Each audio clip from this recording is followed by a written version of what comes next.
Found a little farmland in the garden of Eden. It was dirt is all the same. I tilled it with my 2 hands and I called it my very own. There was no excuse.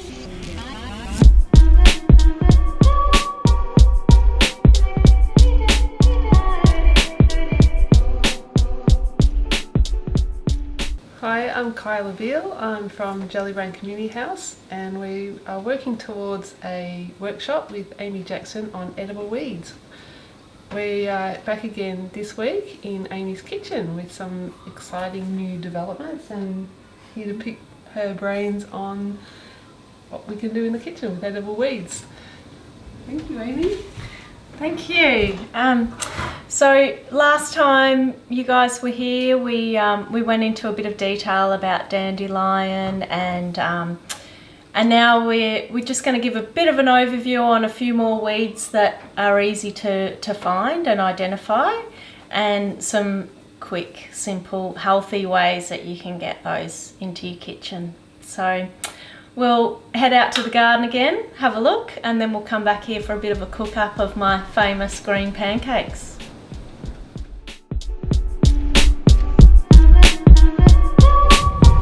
So here we've got some purslane, sometimes called portulaca. This is quite an easy plant to identify. You'll notice that the stems are quite fleshy. There's a reddish colour to the stems,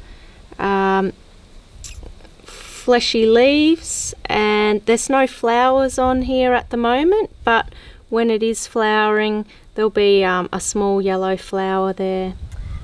This is quite a fleshy succulent herb, and you'll see it's pretty hardy. It'll grow in lots of different environments. It's just coming up in the paving here at my place, but I often see this one in like near car parks and in driveways and things like that. That's what is to look for to identify that one, purslane. It can be a bit more like larger leaves and a bit more fleshy, but because it's not really getting any watering or care where it's growing here, it's not as lush.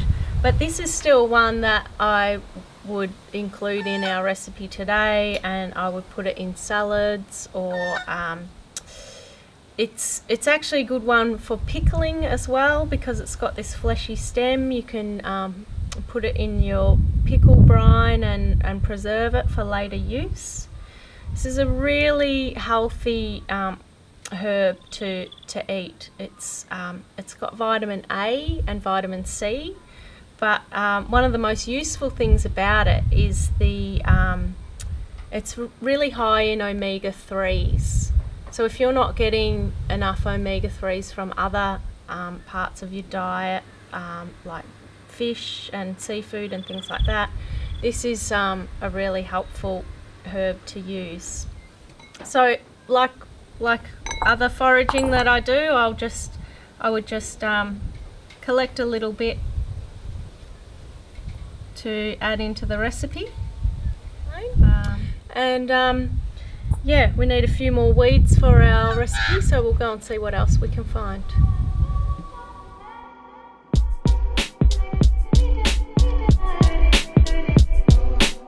I've just noticed this weed start to emerge again. It's an annual plant, so it's just coming into its time again at this time of the year. It's called cleavers, or some people might call it sticky weed because it sort of has a bit of a Velcro effect, these rough hairy leaves. It comes up in my garden at this time every year, and at the moment it's quite small, but it will start growing up all the other foliage, and it will set seed, these tiny little round, or not tiny, but very round seeds. At the moment it's a good one just to pick a little bit and add it into our mix of herbs and weeds for the green pancakes that we're going to make. You might not want to eat this one just in a salad because of its velcro-ness. It might be a bit of an irritant for the skin for some people, but because this is going to be blended and cooked, it's fine to eat. And there's a lot of good vitamins contained in this plant. It's also contains silica, which is beneficial. So yeah, cleavers. I'm sure you've seen it around your garden. Have a think about ways that you might be able to incorporate that into your cooking.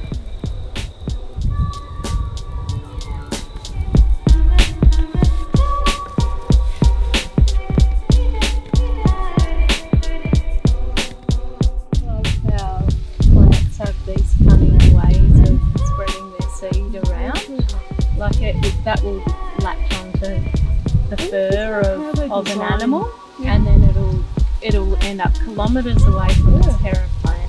I didn't know, isn't that how they design Velcro? Yeah, I think so. All the amazing things got clever. ideas from nature. Half as clever as what we think we are.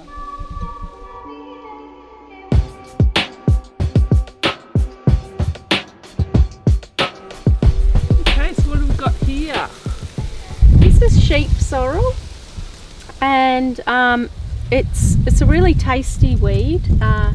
It's growing quite well here because I've foraged it from the wild and introduced it to my garden, and now it grows like a nice carpet. So I can harvest this one almost all year round. Have a taste of that. So you harvest it from seed or little plant seedlings? I planted a seedling. This is what it looks like when it's gone to seed. It sort of has a bit of a reddish tinge to the flowers before they go to seed. The leaf shape is quite distinctive, like a goose foot shaped leaf. Quite smooth and glossy. It's related to the docks, but it's a little bit smaller. It's quite an interesting flavour. I like the flavour. I find that interesting because I've got dock all through my garden and I spend a lot of time pulling it out. It's really hard to get rid of. But well, the docks are edible as well, so that's amazing. I probably eat this one a lot more than the docks. The docks can be a bit leathery, a bit tough and a bit bitter, and you really should that's not bitter at all, is it? It's quite tangy. Yeah, this one I think is more of a lemony flavour, so I like to add this to lots of different things, and it's really good for the health as well. It's got a lot of vitamins in it. I've read that it's been used as a cancer remedy. Wow. So you can eat it in cooked dishes. We'll add it to the green pancakes. That'll get blended up with the other herbs. You could dry it and use it in your herbal teas. Yeah, lots of different ways you could use that one, but yeah, that's sheep sorrel. And it grows really flat to the ground again? Or? Yeah, well, this one's growing in a different spot, and it's growing up a little bit taller, but it's quite a smaller plant compared to the docks that will have bigger leaves. This is about as big as it gets.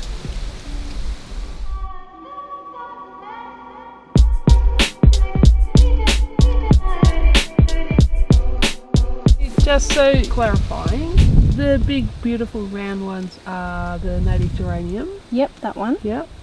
And behind that is the chickweed that you can also eat. That's the chickweed there. So this is a native one. The chickweed's an introduced one. It's a weed that I eat quite a lot. It's really high in iron. higher than spinach.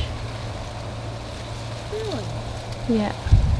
And that will just grow, you know, it'll just grow anywhere. It's that creepy sort of... Yeah, it's not a tall plant. It'll sort of scramble along. It's got these hairs that just grow along one side of the stem. So that's a good way to identify it. It's like a little mohawk. And the flower just starting to bud there. It'll have a small white flower. If I can find one.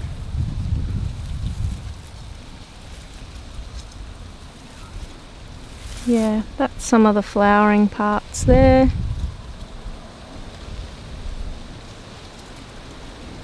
But yeah, really high in iron and vitamins, the chickweed. So if the chickens like it, it's generally a good sign that it's good to eat. Because chickens are a bit more... Oh, yeah.